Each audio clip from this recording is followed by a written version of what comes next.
opposition already to some of these recommendations. Labour MP for Leamington and Warwick, Matt Weston, joins us this afternoon. Matt, very good afternoon to you. Hi, Phil. How are you? Very good. Thanks very much indeed. Let me just clarify where this would leave you and Warwick and Leamington exactly. Well, there are...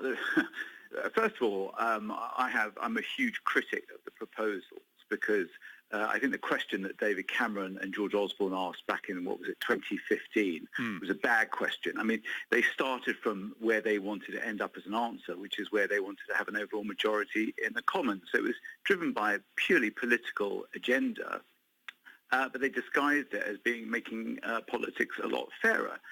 You have to put it in the context of what they were saying was reduce the number from 650 to 600 in the Commons, but increase the House of Lords from 700 to 800 unelected peers. Okay. I think most people would probably welcome reducing the number of MPs, though, wouldn't they? This is all done in light of an MP's expenses scandal, bring down the number of MPs at a time of austerity. That's what drove this under David Cameron and George Osborne's thinking. In fact, there's an argument for saying that the current parliamentary boundaries favour Labour more. This just equalises things.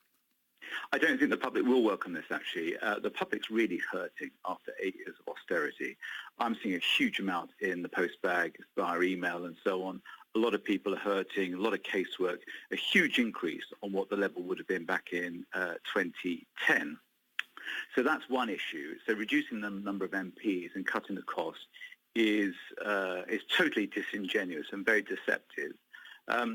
And then, of course, you've got the added complication of coming out of Europe and all the legislation, a huge amount of bills and legislation that is going to lead to, which is going to put even more pressure on the Commons.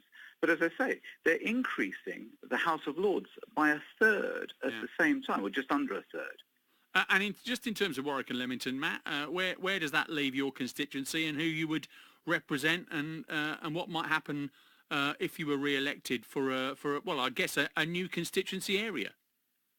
Well, the area of Warwick and Leamington, we did have the opportunity to feed into the proposals and the consultation. So to give the Boundary Commission its due, that part of the process was absolutely fair. As I say, the question was the wrong question that they were asked, and they've had to come up with a difficult solution to that ridiculous and cynical question.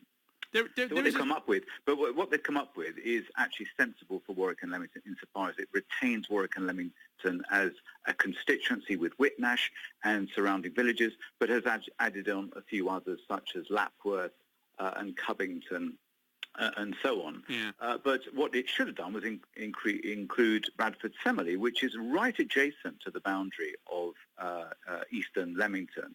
And I don't understand that at all. So it doesn't really make a huge amount of sense. Matt, appreciate your time, as ever. Thanks so much. All right, Matt Weston, Labour MP for Leamington and Warwick, and I know you got married this summer, so just before I let you go, Matt, congratulations. I know we've not spoken since, so... Thanks, Phil. That's very kind. Cheers. Well done, sir.